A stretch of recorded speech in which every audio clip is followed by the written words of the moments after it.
Seguimos hablando del cuerpo de Cristo, donde hemos establecido en primera carta a los Corintios 12 que el cuerpo de Cristo o la iglesia es el cuerpo de Cristo, y aunque hay muchos miembros, el cuerpo es ¿cuántos?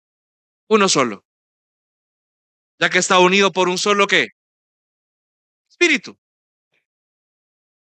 Así como es de absurdo pensar, hermano, que como veíamos la semana pasada, que un cuerpo está compuesto solo por un órgano. ¿Se acuerda el ejemplo de si hubiera un ojo rodando y dijera que fuera un cuerpo, o que todos deben ser iguales? Ahora Pablo les quiere hacer ver de una forma distinta o desde otra perspectiva lo absurdo de su pensamiento exclusivo. Recuerde, los corintios eran muy exclusivos. Les encantaba separar, les encantaba sentir que pertenecían a un grupo al cual solamente algunos pertenecían. Esta gente en Corinto establecía barreras entre ellos sobre la base de los dones, como le he mencionado varias veces, y los cuales Pablo les ha repetido. De hecho, estos dones son repartidos en diversidad, no solamente un tipo de dones, sino que en diversidad, porque precisamente esta diversidad es la que trae la unidad al cuerpo. Eso es lo que hemos visto en las semanas pasadas.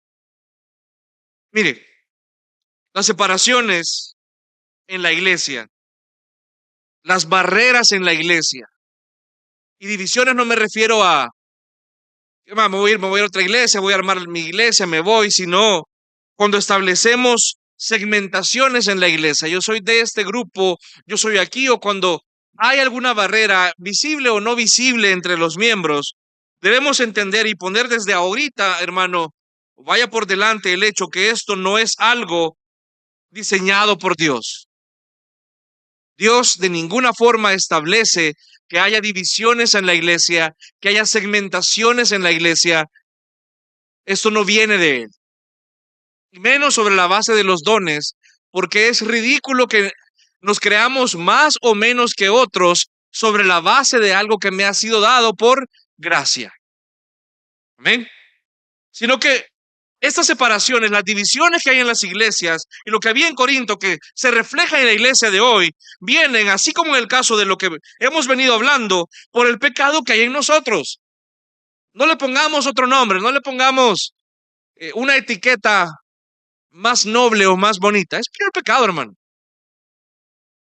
Por el problema profundo de pecado que hay en nuestro corazón, obra de los años que vivimos lejos de Cristo, obra de los años en los cuales el enemigo tenía un control despiadado en nuestras vidas, en los cuales nuestra carne corría libre y nos formamos muchas formas, para la redundancia, de pensar que no encajan con lo que la Biblia dice, y ahora en el nuevo nacimiento comienza un proceso de santificación en la cual debemos desaprender esto. Sin embargo, aún se da en la iglesia.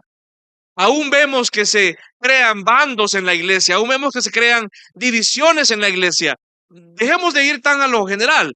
Aún usted tiene recelos con personas particulares en esta misma congregación, no porque Dios se lo diga, no porque sea algo que Dios ha diseñado, sino por el pecado que hay en usted. Y porque aún esa área no la ha usted rendido al gobierno y soberanía del Señor como algo de lo cual debe arrepentirse. Hay algo en nuestro corazón, amado hermano, que nos lleva a establecer criterios no bíblicos. Desde el momento que digo no bíblicos, es algo que usted y yo debemos ver como algo que debe ser removido de nuestras vidas. Si no es bíblico, entonces no le aprovecha a usted.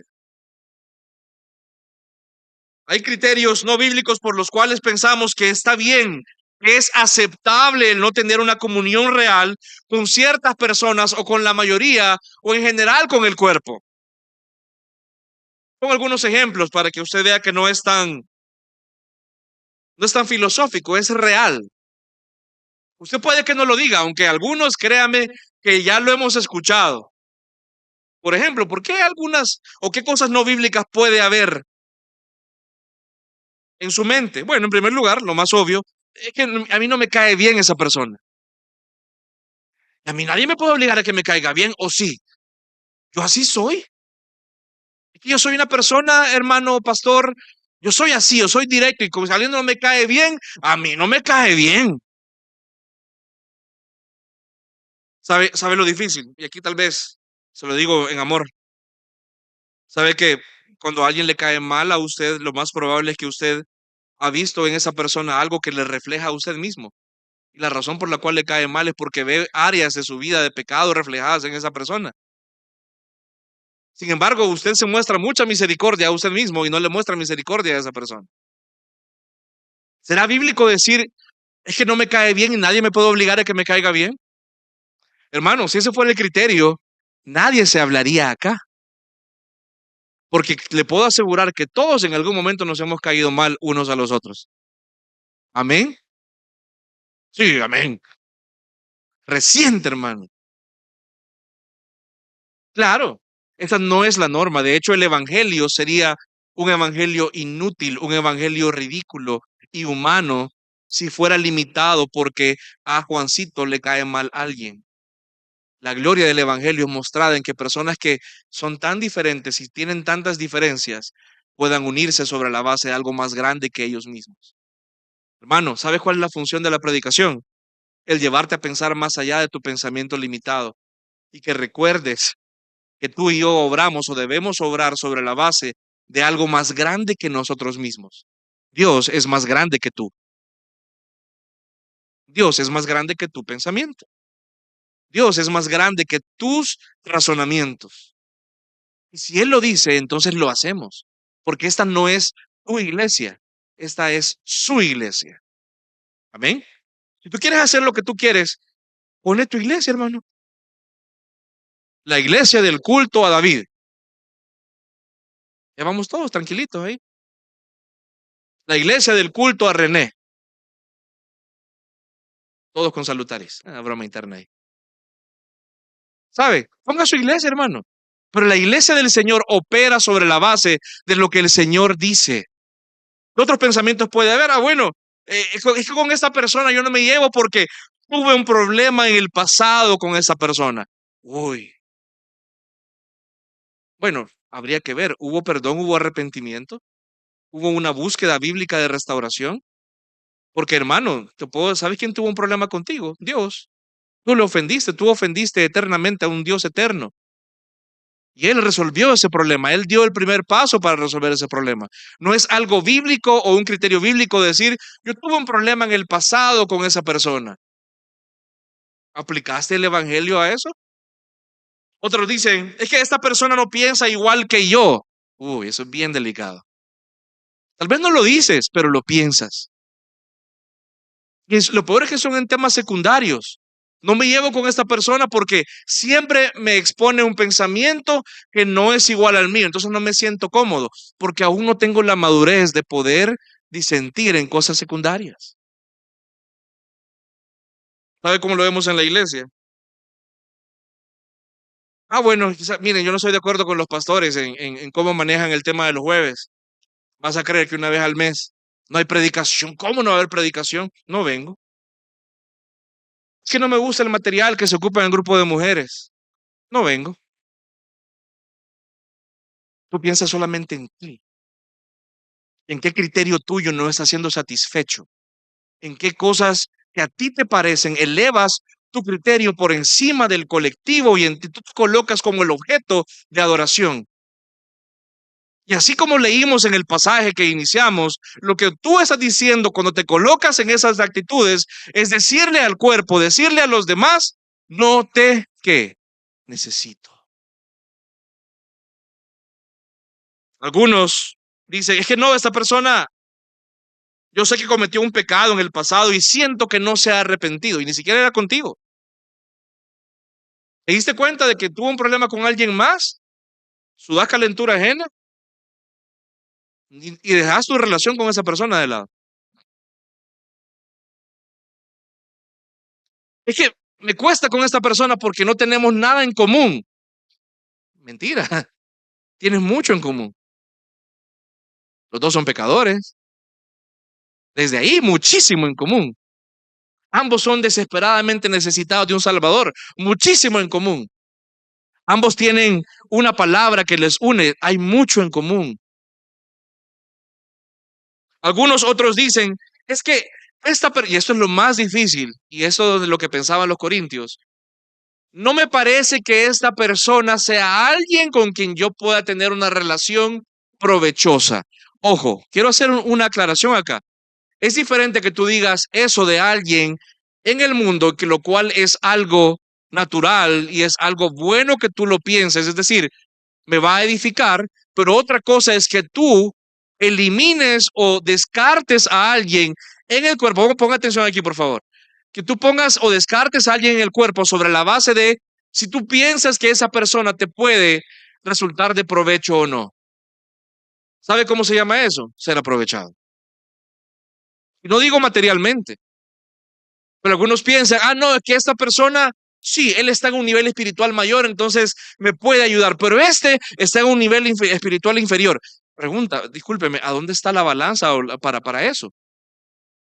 ¿A dónde está el espiritualómetro? No, es que tú sos nivel 5, yo soy nivel 6. Mira, aquí no es jiu-jitsu, que haya cintas café o cintas moradas. Aquí todos, perdón, Rodrigo, aquí todos estamos en la misma cinta que es inútil, necesitado de un Salvador. ¿Se da cuenta cómo hay pensamientos que no son bíblicos, que nos llevan, tal vez expresa o no expresamente, tácitamente, a poner una barrera con los demás? Hay personas que piensan que es, y sobre todo creen que es aceptable bíblicamente hablando vivir así, marcando una distancia. Mira, sí, y aclarando aquí también, la Biblia sí nos manda a ser prudentes con personas que no se arrepienten. Ahí sí, definitivamente te digo, está bien. El perdón es por gracia, la restauración de una relación, obviamente ya, y la restauración de la confianza es con base a que la persona evidencia un arrepentimiento. Pero estamos hablando de otra cosa muy distinta, hermano. Muy diferente. ¿Se acuerda usted la seriedad con la que Jesús toma su cuerpo? Cuando le dijo a Saulo, ¿por qué? No le dijo, ¿por qué persigues a mi cuerpo? Le dijo, ¿por qué me persigues? Hermano, tal vez escucha tu nombre ahorita. XY persona. ¿Por qué rechazas a mi cuerpo? ¿Por qué piensas que no necesitas a mi cuerpo? ¿Por qué piensas que tú eres mejor que mi cuerpo? ¿Por qué tú piensas que el diseño de mi cuerpo es inferior a lo que tú crees que debería ser?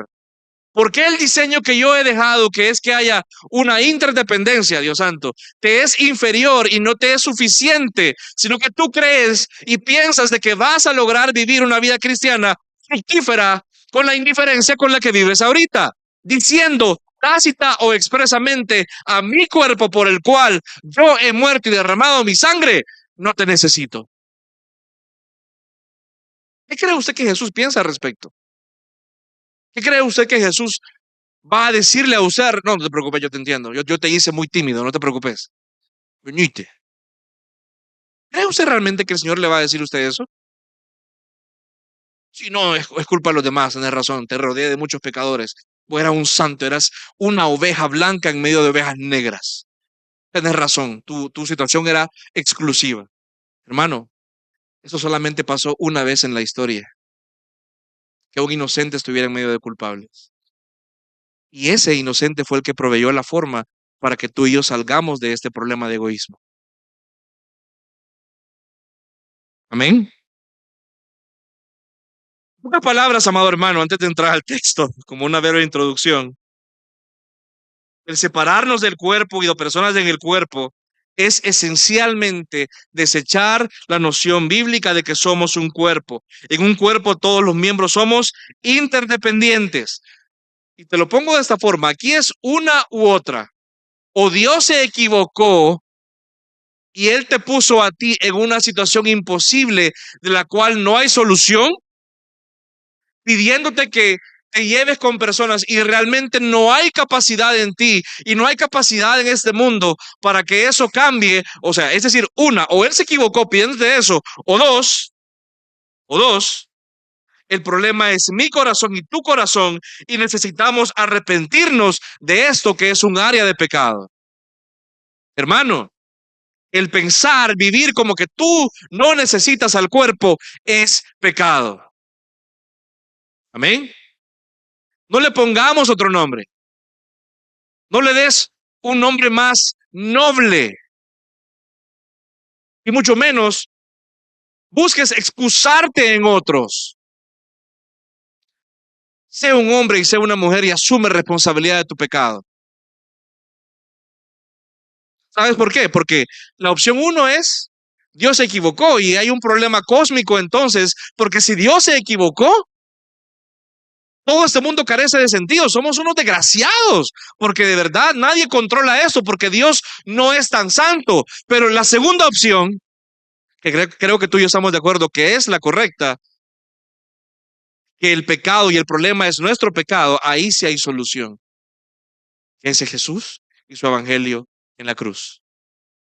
Y eso es lo que quiero que hablemos en esta mañana. No le voy a preguntar, ¿quiénes quieren salir de esto? Yo sé que todos. El punto es que solo pocos ponen en práctica aquello que aprenden para de verdad hacerlo. Algunos solo nos quedamos en la buena intención. Algunos solo nos quedamos como los que empiezan en el gimnasio el 1 de enero. Y el 5 de enero ya otra vez con la Whopper ahí. Doble Whopper con tocino.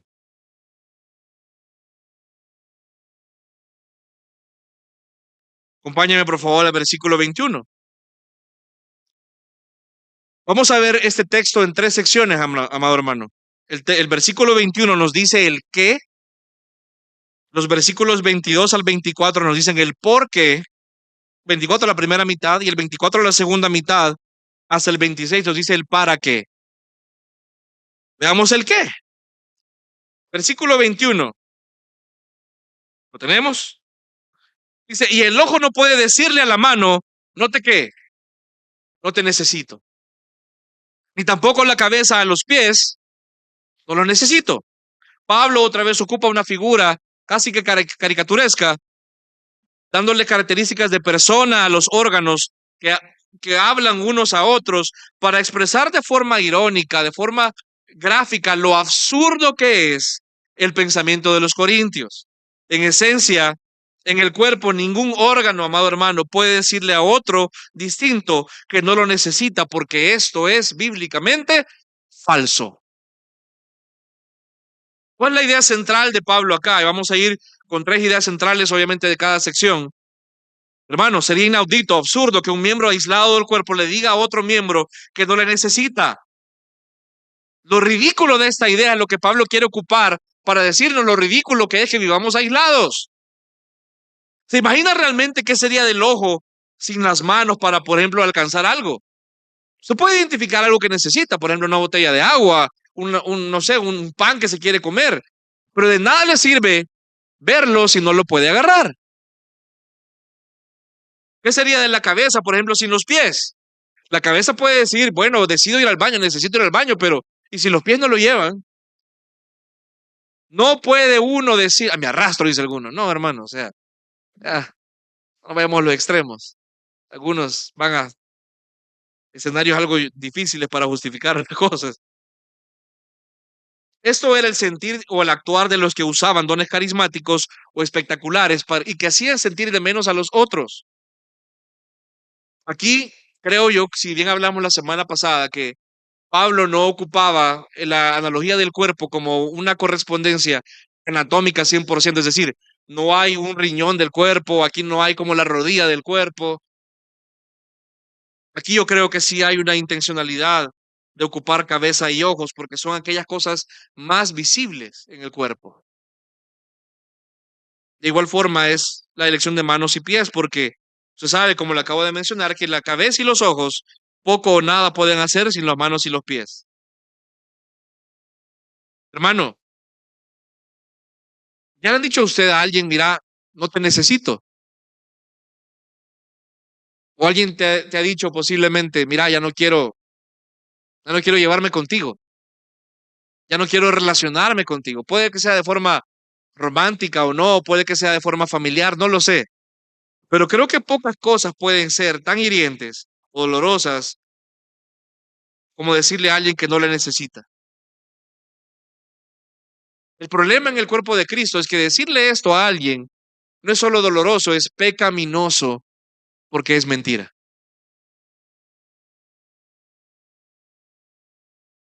El que usted le diga o piense eso no quiere decir que sea cierto. De hecho, hermano, no hay ni siquiera necesidad de decirlo para comunicarlo. Basta con ver tus acciones y mis acciones para dejar claro lo que pensamos. Con tus acciones dejas muy claro lo que tú piensas acerca de necesitar al cuerpo y necesitar a tus hermanos. Si yo necesito a mis hermanos entonces van a ser una parte esencial de mi vida, no solamente el domingo, sino toda la semana. Lo que Pablo quiere decir acá es que aunque usted piense o quiera hacer sentir a los demás como innecesarios, esto no es verdad y ahorita en los próximos versículos él nos va a explicar el por qué. Piense por un momento antes de pasar al siguiente pasaje.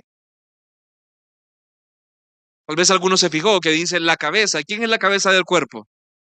Cristo. No aquí quiero decir que sea la interpretación literal, pero piense por un momento. ¿Será que la cabeza nos puede decir que no nos necesita? La analogía es, ¿Cristo le necesita a usted? ¿Qué cree, hermano? Esto no es clase, pero ya le veo la cara de crisis teológica a ustedes. ¿Cristo me necesita? La respuesta es un categórico no. No. Dios es el único ser que no necesita nada.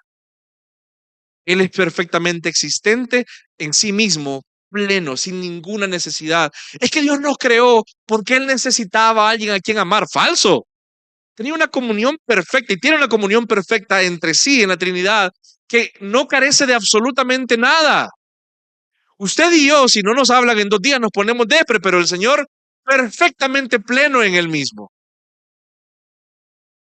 Ahora, el que Él no te necesite no quiere decir que Él no te ame. Eso, lo cual es una decisión de su voluntad. Y no quiere decir también que Él no tenga un plan y un propósito para tu vida. El plan es que tú seas formado en la imagen de Cristo. Sencillo. Propósito, eso se puede ver de muchas formas.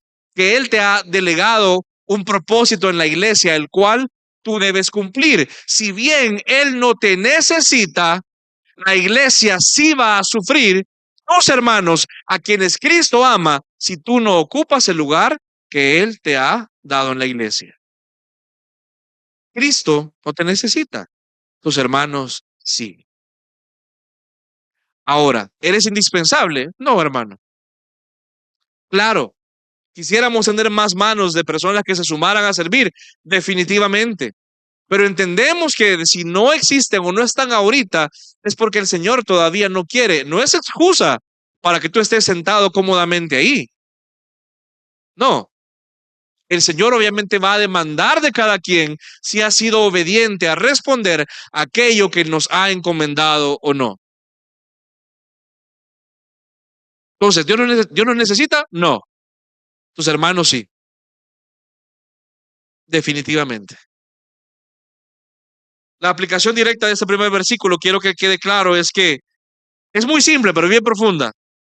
Una persona que vive, piensa y actúa como que no necesita a los demás, incluso si se trata de un grupo específico de personas dentro del cuerpo, se ha engañado a sí mismo.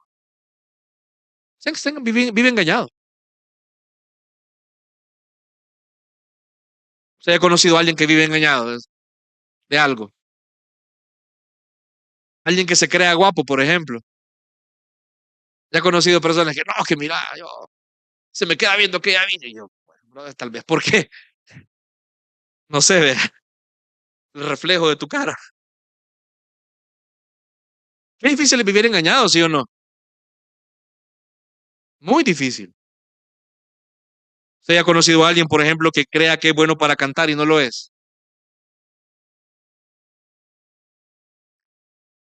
Hermana Alexa, sí.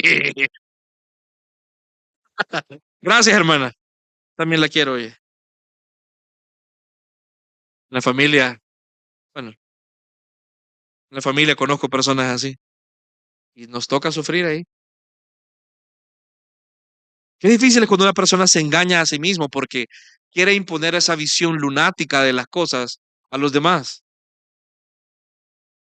Una persona que cree que no necesita al cuerpo es una persona que está engañándose. Vive engañada y quiere imponerle las consecuencias de ese engaño a los demás. Mire lo que sigue diciendo. Acompáñenme por favor a la segunda sección.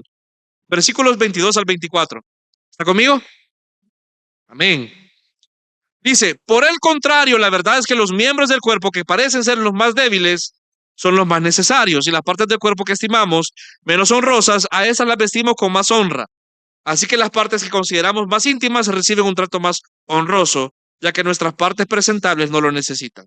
Mire, vamos a ir poco a poco aquí para entender a qué se refiere. Usted puede tener ya una idea a qué se refiere, pero hay cositas, hay joyitas por ahí que vamos a sacar. Mire, en primer lugar, a diferencia del pensamiento de los corintios, en el cuerpo físico y por ende en el cuerpo del Señor, no se puede actuar como que ciertos miembros no son necesarios o son de menor valor. No puedo actuar de esa forma.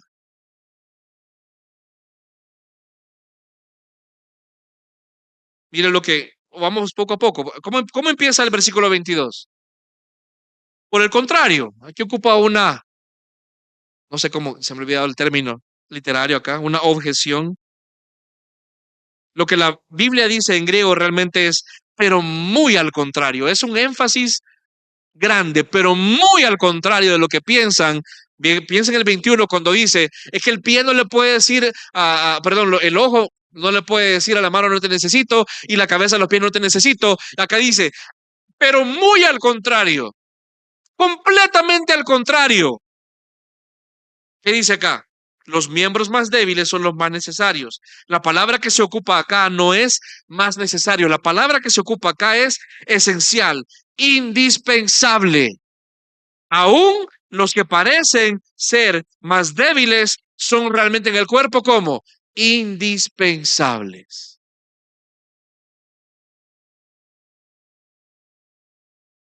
¿Alguien le ha sacado la vesícula ya? A mí sí, le puedo asegurar que un órgano de ese tamañito puede hacerle a uno retorcerse, hermano. Aún lo más chiquito, porque créanme que cuando le quitan a uno la vesícula, su vida cambia. Tiene uno que aprender a otra vez a vivir sin eso. Algo tan chiquito, algo que uno lo ve y uno dice, eso a saber para qué sirve. Indispensable.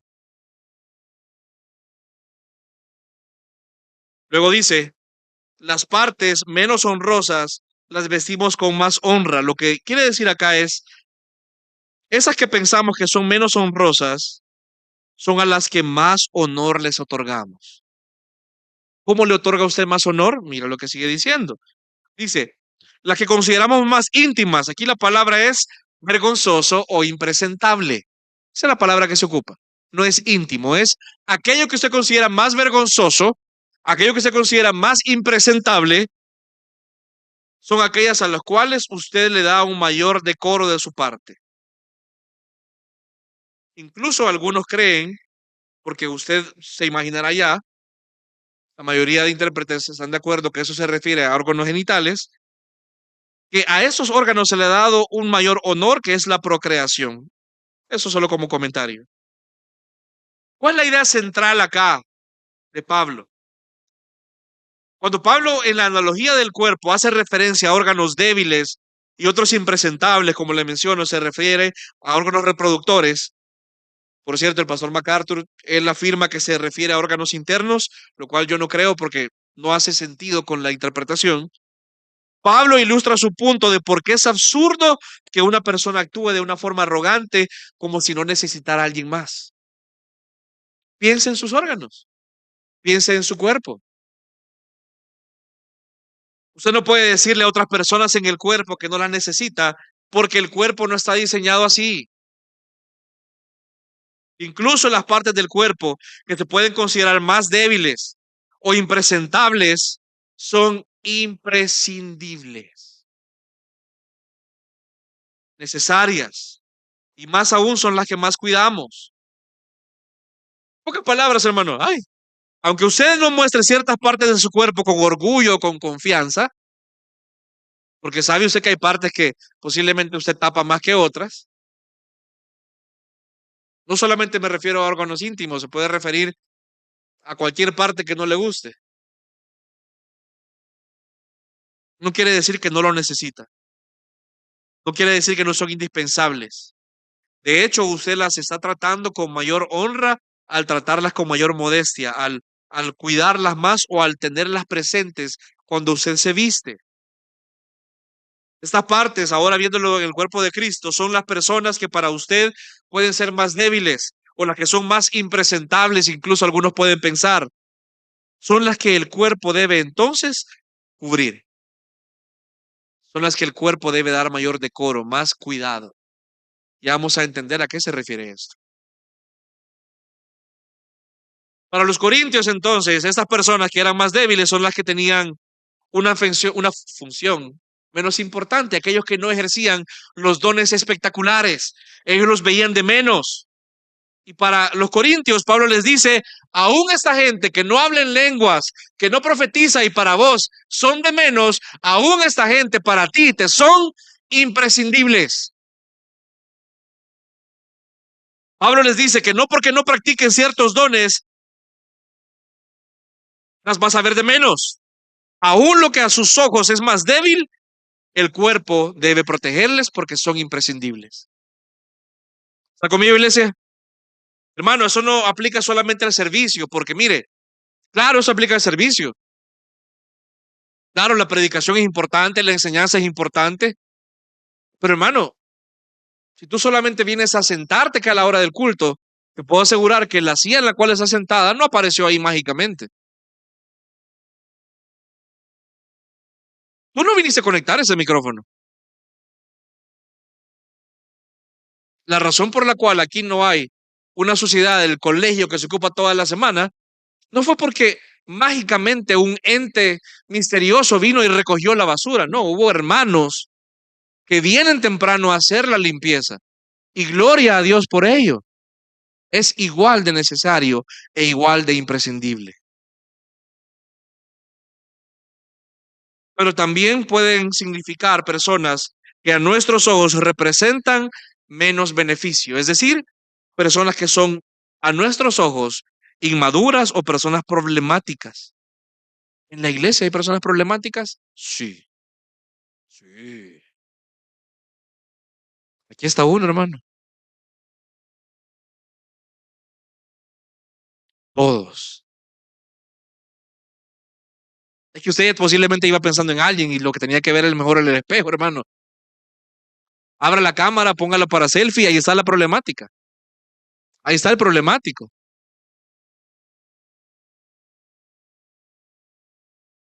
Esas personas problemáticas para Pablo lo que te está diciendo es que son personas indispensables en tu vida cristiana y en tu crecimiento, que Dios ocupa de forma instrumental para que tú crezcas como creyente.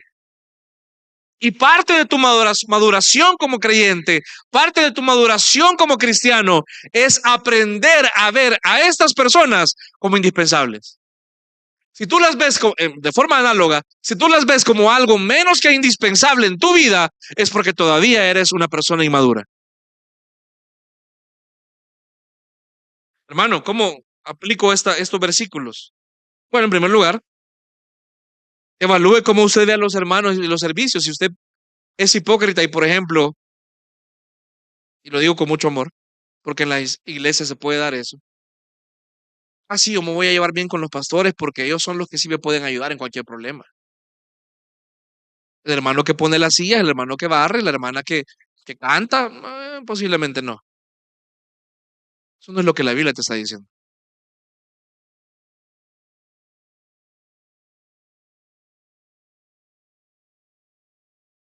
¿Cómo lo puedo aplicar de otra forma? Piense, medite.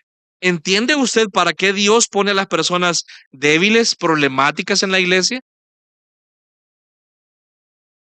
¿Acaso tú lo ves como algo accidental, molesto y que te arruina tu idea ideal perdón, te arruina tu ideal de una iglesia perfecta? Es decir, yo es que gracia y verdad no me gusta porque están estas personas, como que fuera algo que lamentablemente es adjudicable a gracia y verdad solamente, sin entender que es algo perfectamente diseñado por Dios y que de una u otra forma, muchas veces tú mismo eres el que cae en ese grupo de personas difíciles. Y que otros te han mostrado amor cuando lo has hecho.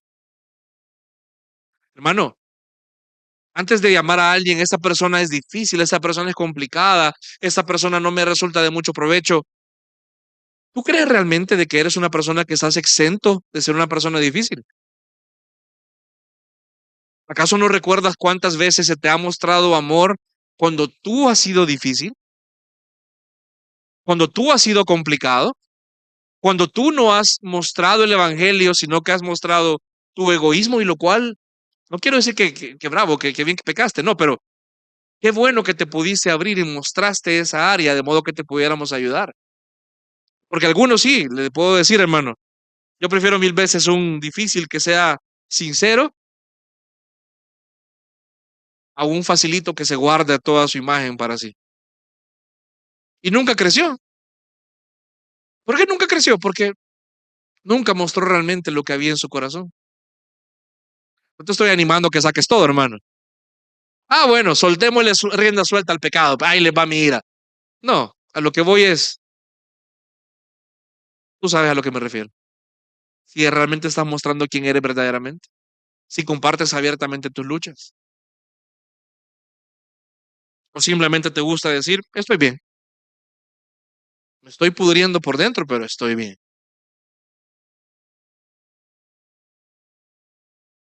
¿Qué otra cosa podemos aprender de esto, hermano? Dios, como hemos visto desde el principio de Primera de Corintios, hace poco estaba viendo que empezamos Primera de Corintios en junio del año pasado, llevamos ya un año, 4 meses casi. Dios está intencionalmente interesado en honrar lo que para otros es deshonroso, es decir, que Él intencionalmente busca que en su iglesia se viva de forma contraria al mundo, donde en amor nosotros cuidemos a los miembros que a nuestros ojos son más débiles. Miren, una empresa es fácil, hermano. La regas una vez, te cae una acción disciplinaria, la segunda, salud. La iglesia no es una empresa. Bueno, si es que te da una advertencia, algunos solo salud. El cuerpo de Cristo no es así. En el cuerpo de Cristo, según lo que estamos viendo ahorita, estas personas deben ser vistas como necesarias y objeto de mayor cuidado. ¿Sabes qué tan diferente es el reino a lo que pensamos en el mundo? Todos hemos leído la palabra del buen samaritano, ¿sí o no? ¿Tú entiendes lo chocante que es que incluso el nombre buen samaritano para un judío? Es como que se nos dijera a nosotros, parábola del buen marero, parábola del buen microbusero, parábola del buen motorista de pedidos ya.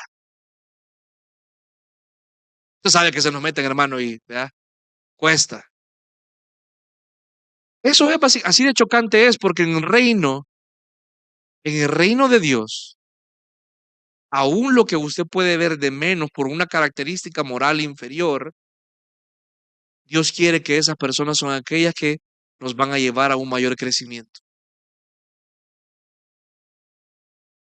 Las cosas son distintas en el reino de Dios. Las cosas son distintas en la iglesia, donde aquel que a nuestros ojos no merece nada, Dios nos pide, cuídenle.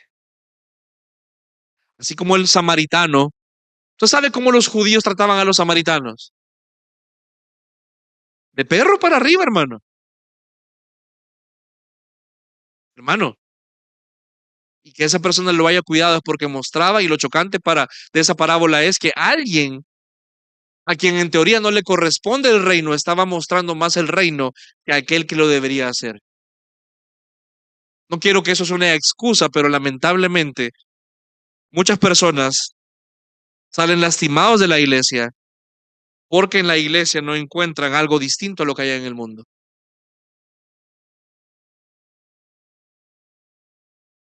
¿Cuál es el para qué de todo esto, hermano? Porque el pasaje es tan orgánico que podemos ver incluso la aplicación al final. Acompáñame, por favor, en el versículo 24. ¿Cuál es el punto de todo esto? ¿Está conmigo, iglesia? 24.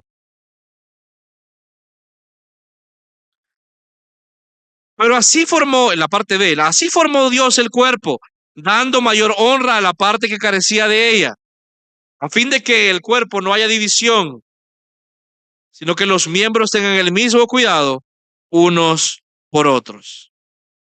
Si un miembro sufre, todos los miembros sufren con él.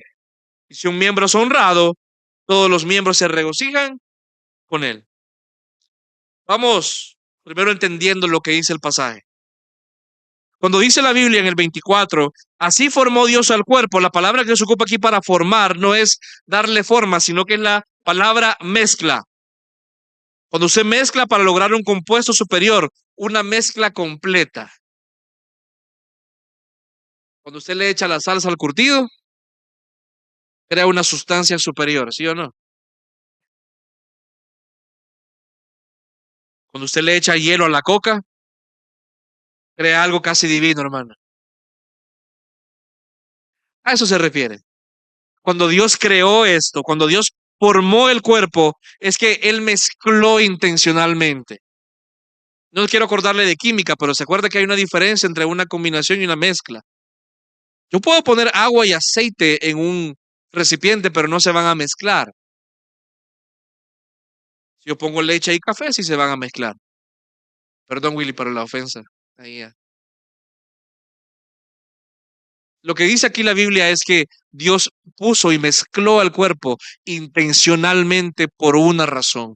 Él hizo esta amalgama, él hizo esta hermosa reunión de pecadores que estamos acá con una intención. Y lo hizo para una razón. Mire lo que dice acá el 25, a fin de que los miembros tengan el mismo cuidado. Ponga atención, por favor. ¿Sabe cuál es la palabra que se ocupa acá para tener cuidado? Es la misma palabra que se ocupa para ansiedad.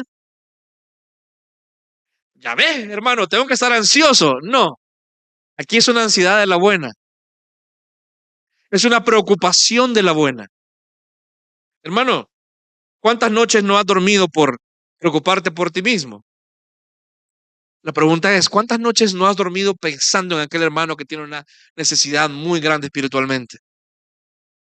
O orando por aquel hermano que no está creciendo y no está dando fruto y eso te mantiene despierto orando fervientemente al Señor. Ah, no, o sea, tu problema financiero, sí, no dormís. Andás el día siguiente clareado. Algunos se preocupan solo por preocuparse. Siento ansiedad porque sí, por vacil, pues, o sea, quiero estar ansioso. Y aquí lo que dice la Biblia es que los miembros deben estar preocupados unos por los otros, que todos tengan la misma preocupación unos por otros. Tal vez no es la aplicación del pasaje, hermano, pero sí te quiero decir algo. La razón por la cual la Biblia acá ocupa la palabra de ansiedad para explicarte cómo debes preocuparte por otros, no creo que no sea providencial. ¿Sabes cómo se sale en parte del problema de ansiedad que tienes? Quita el enorme foco que tenés encima tuyo, hermano. Quítate el reflector. Tú no sos el centro de esta existencia. En el momento que tú quitas el reflector de tu cara y empiezas de una vez por todas a darte cuenta que tú no fuiste colocado en esta tierra solo para tu existencia y que no todo mundo funciona para tu existencia, sino que tu existencia también está para servir a otros y también para ayudarle a otros y que otros también tienen problemas y tú no eres el único con problemas, por lo cual te pones más ansioso, sino que empiezas ya de una vez por todas a operar como un miembro útil en el cuerpo y apoyas a otros, la ansiedad va menguando. Porque tú no fuiste creado para ser el centro de todo. Y querer ser el centro de todo es lo que te está matando. Te puedo asegurar. que si quitas el foco de tu vida y empiezas realmente a invertir en otros, no solamente en tu egoísmo, y obviamente practicas también hábitos espirituales, te puedo asegurar que esa ansiedad puede ir menguando. Dios ha mezclado al cuerpo de modo que los miembros tengan una preocupación genuina unos por otros. No es una preocupación, hermano, a la ligera, es una preocupación real. ¿Por qué me atrevo entonces a sentarme contigo y hablar cosas que yo sé que te van a molestar? Y yo sé que posiblemente vas a tener una reacción adversa, aunque te lo diga de una u otra forma, porque me preocupo por ti. Me preocupo por ti lo suficiente, de modo que me importa más eso que el cómo te caigo momentáneamente. Estoy dispuesto a sacrificar incluso caerte mal un par de semanas, pero haberte expuesto lo que la Biblia dice acerca de lo que estás pasando en tu vida, a quedarme callado y dejarte que vayas al precipicio, a aventarte en tu propia obcecación. Amén. Cuando dice la Biblia que si un miembro sufre, todos los miembros sufren con él, lo que quiere decir acá realmente es todos los miembros sufren juntos. Cuando todos los miembros se regocijan con él, todos los miembros son congratulados juntos. Por ejemplo, si a usted le dicen, hey, qué bonita sonrisa tenés, sus dientes no van a dar las gracias, lo están felicitando a usted. Hey, qué chivo te quedó el pelo, las mujeres se pueden ahí dar como cumplidos. La persona íntegramente se siente halagada. No solamente el pelo va a brincar de gratitud, no sé si me doy a entender. A eso se refiere, pero veamos qué se refiere también la parte de cuando sufren. Vamos poco a poco, veamos la idea central. En primer lugar, y vamos terminando. ¿Cómo formó Dios al cuerpo? La respuesta es con una intencionalidad de darle mayor honra a lo que carecía de ella. Dios ha diseñado el cuerpo de modo que aquello que es más débil sea cuidado y es honrado porque usted le da mayor atención a lo que es débil. ¿Y por qué Dios formó hacia el cuerpo? Dos cosas. En primer lugar, para que no haya división. Nadie puede aislarse porque lo quiera ver o no, necesita de los demás. Y en segundo lugar, porque Dios formó hacia el cuerpo para que todos tengan el mismo cuidado unos por otros. Lo hagan gustosamente o por obligación, pero lo deben hacer. Hermano, ¿tú te echaste alguna vez agua oxigenada en un raspón? Lo hacía gustosamente, ¿verdad que no? Bueno, pueden dar una opinión médica distinta. A mí me echaban, hermano, y bueno, no me moría, así que aquí estoy. No lo haces gustosamente, pero sabes que si no lo haces, va a haber una consecuencia. Lo hagas gustosamente o no, se debe hacer.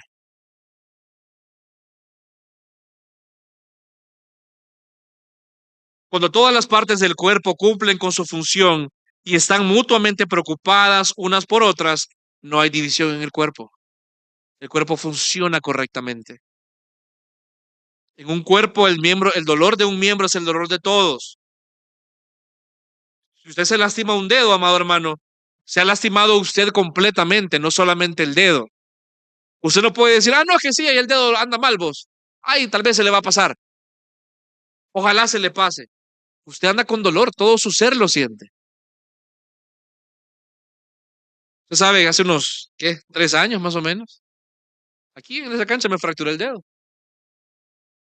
Tuve una fractura distal de peroné y el dedo gordo se me hizo para adentro. O sea, horrible, hermano. De verdad, yo a la playa voy con pena con el dedo ese.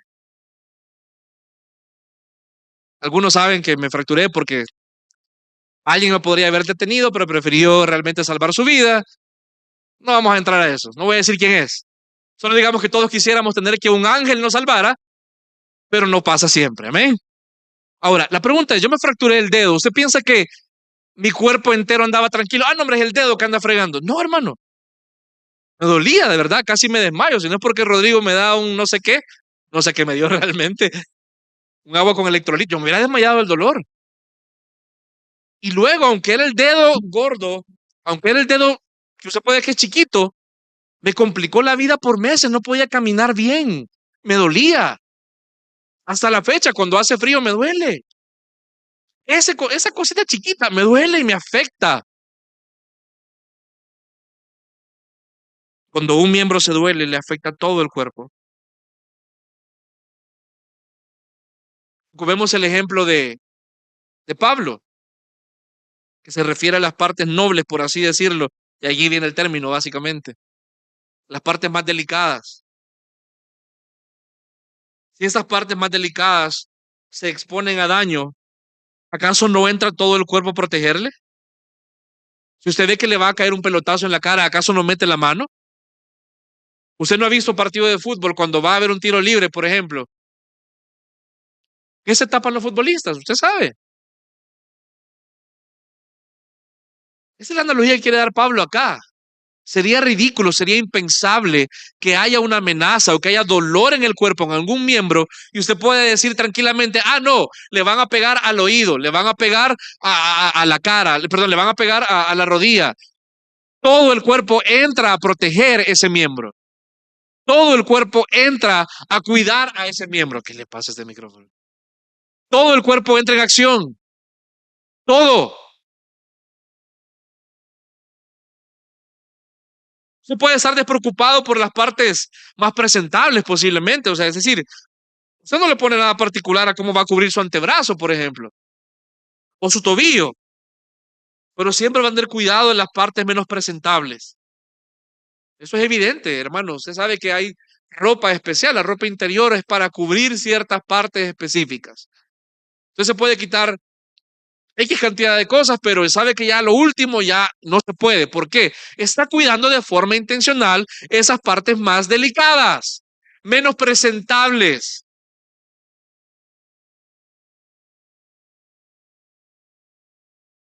Ningún cristiano debe pensar en términos individuales, sino que debe pensar siempre en términos del cuerpo. Por la interdependencia del cuerpo que hablamos la semana pasada, si algo está mal con un miembro individual, usted debe entender algo, hermano. Y aquí la idea central de Pablo también es esto, una de las ideas centrales. Si algo está mal con un miembro o el cuerpo, esto no habla solamente mal de estas personas, sino también de todo el cuerpo. Si usted habla o piensa mal de alguien del cuerpo de Cristo o habla mal de la iglesia, usted está hablando mal también de usted mismo, porque usted es parte de esto. Es entonces como que la mano dijera, mira la rodilla, tiene encima unas moscas ahí y ahí están las moscas todavía y no hace nada por quitarlas. Es lo mismo que una persona hable en mal del cuerpo. Tú podrías estar haciendo algo y no lo haces. Si tú hablas mal de alguien o tienes, como hablamos al principio, una diferencia, una barrera con alguien y te dedicas a hablar mal de esa persona, pregunta, ¿cuándo tú le has resultado o le has sido de edificación a esa persona? ¿Cuándo te tomaste el tiempo de conocer el trasfondo de esa persona para ser alguien que le pueda ayudar en lugar de colocarte en un lugar superior para juzgarle? Hermano, como le digo, si alguien habla mal del cuerpo, habla mal de sí mismo, ya que en el cuerpo o eres parte del problema o de la solución. Y algunos son activamente parte del problema, al no ayudar en la solución. Que mira, aquí en la iglesia yo veo que no hay un ministerio de tal cosa, debería haber un ministerio de tal cosa. Ok, hermano, tal vez si la próxima vez venís temprano hablamos de eso. Tal vez si la próxima vez no te vas disparado después del culto, podemos escuchar mejor tus ideas. Tal vez si venís constantemente y no solamente 2 veces al mes, podemos ver si te tomamos en cuenta entonces para armar eso y atender esas necesidades. Digo, tal vez si tú ves esas cosas es porque haya una necesidad que el Señor te llame a ti, pero no solo se trata de señalar, sino como tú estás entonces ayudando a que eso se arregle. ¿Está conmigo, iglesia? En resumen, la idea de Pablo es, usted no puede desligarse del cuerpo cuando le conviene y unirse cuando le es provechoso. Es mi iglesia cuando todo va bien. Ay, son aquellos hermanos locos cuando me caen mal. Eso no es el cuerpo. Usted es parte de este cuerpo hasta que el Señor lo permita, hasta que el Señor lo determine. Y mientras usted esté viniendo a esta iglesia y usted ponga un pie dentro de esta iglesia, se espera entonces que usted sea un miembro que no desentone, sino que al contrario coopere para el funcionamiento orgánico del cuerpo. ¿Y cuál es ese funcionamiento orgánico? La edificación mutua. ¿Cómo aplicamos esto? Y con esto ya termino. Si he entendido que nadie es superior o inferior a nadie en el cuerpo de Cristo, ¿será que estoy actuando como los corintios respecto a los hermanos que puedo considerar más débiles? Que hay hermanos cuyas vidas evidencian áreas en las cuales aún hay debilidad, aún hay pecado. ¿Acaso entiendo que mi función no es señalar y tomar distancia diciendo como al principio leímos, no te necesito, sino que como a los miembros más débiles del cuerpo, debo considerarles necesarios e imprescindibles y ver la manera de edificarles? Hermano, esa persona que para ti es débil o es difícil, posiblemente no te va a dar un beneficio directamente, pero tú debes entender que la razón por la cual Dios pone gente difícil, que somos todos, es porque tú y yo no aprendemos solamente de forma positiva. Tú y yo aprendemos muchas veces a través del ejercicio de pulirnos unos a otros. Tú no vas a ser paciente mágicamente. Tú vas a ser paciente rodeándote de personas que van a demandar tu paciencia. Tú vas a ser sabio rodeándote de personas que demandan que tú no seas imprudente, sino que ejerzas prudencia.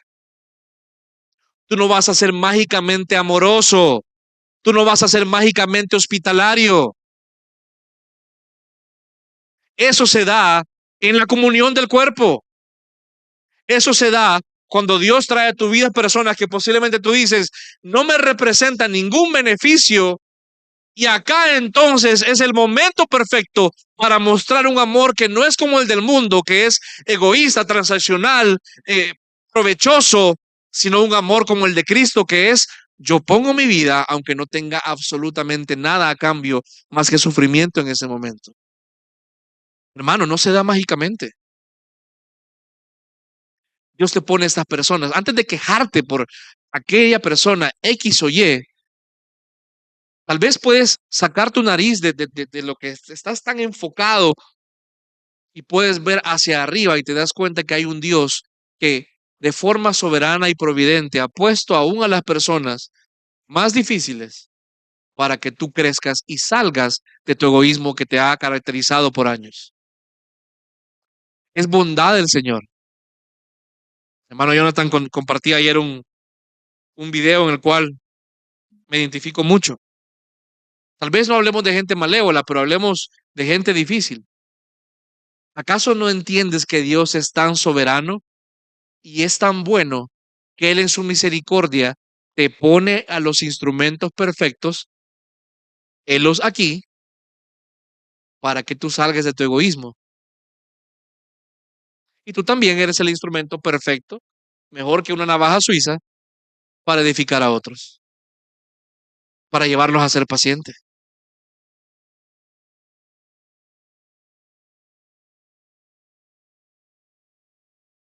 Mire, Solo quiero aclarar un tema de una interpretación de un pasaje, porque algunos interpretan que si uno se duele, todos se duelen. Sí, claro, tiene que ver con apoyar a un hermano que tiene un problema, definitivamente. Es cierto y necesario porque el cuerpo es solidario. Pero quiero aclarar acá que esto no quiere decir que los problemas o pecados necesariamente sean de dominio público. Hay un ejercicio de disciplina que obviamente debe ser llevado con cuidado en las cosas. Este pasaje no solo se refiere a esto. Es decir, yo no puedo venir y decirle a alguien, mira, yo creo que tal persona tiene un problema, contámelo. Porque yo soy miembro del cuerpo, yo me estoy doliendo. No es así. Hay cosas que posiblemente no es prudente que tú sepas. El significado de este pasaje se refiere más que todo a edificación. Si hay un hermano que no está cumpliendo su función porque no está madurando o se niega a madurar, eso no se limita a solo decir, bueno, no lo necesito, sino que lo que Dios quiere decir acá de que si un miembro sufre, todos sufren, es que tú y yo sufrimos cuando alguien no está creciendo. Por tanto, debemos entrar y ayudar para que madure. Hermano, esta persona a quien tú posiblemente rechazas o descartas, hermano, es tu hermana, ha sido comprado por la misma sangre que tú. Vale lo mismo que tú. Dios lo tiene en una estima igual a la tuya. Por tanto, si esta persona adolece de algo, te debe afectar a ti y nos debe afectar a todos. La inmadurez de alguien, obviamente, es su pecado personal, sí, pero nos debemos doler de tal forma que decimos, no voy a dejarlo de lado diciendo no lo necesito, sino que yo debo entender que a mí me duele que esa persona no esté creciendo y voy a hacer algo al respecto. Amén. Filipenses 2:1 dice, por tanto, si hay algún estímulo en Cristo, si hay algún consuelo de amor, si hay alguna comunión de espíritu, si hay algún afecto y compasión, haced completo mi gozo, siendo del mismo sentir, conservando el mismo amor, unidos en espíritu, dedicados a un mismo propósito. Nada hagáis por egoísmo, por vanagloria, sino que con actitud humilde, cada uno de vosotros considere al otro como que más importante que a sí mismo, no buscando cada uno sus propios intereses, sino más bien los intereses de los demás. Haya pues en vosotros esta actitud que hubo también en quién, en Cristo Jesús. ¿Sabe? La razón por la cual tú y yo podemos cubrir a los demás y a los miembros que posiblemente son débiles, es porque nuestro Dios es un Dios que cubre también. Esto lo vemos desde Génesis 3. Génesis 3:21, el hombre acababa de pecar. Y dice la Biblia, un pasaje que uno puede pasar por alto. Dice, y el Señor Dios hizo vestiduras de piel para Adán y su mujer y los vistió. Esto es el Evangelio. Aquellas fotos que tú has visto, no fotos, sino pinturas que has visto de la caída, que Adán y Eva se están tapando con una hoja. Falso. No se taparon con una hoja. El Señor sacrificó un animal de modo de cubrirles. El Señor en toda la historia ha provisto un sacrificio que nos cubre. Y finalmente en Cristo Jesús fue cumplido de forma perfecta. Aquel que era inocente, aquel que era perfecto, su cuerpo fue molido, de modo que su gracia nos cubre ahora.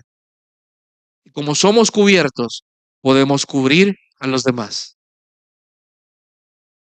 Como hemos sido cubiertos por gracia, tú puedes también cubrir a los demás con honra, con amor, cuidándoles a pesar o sobre todo debido a su debilidad, porque tú también has sido cubierto por un Dios amoroso.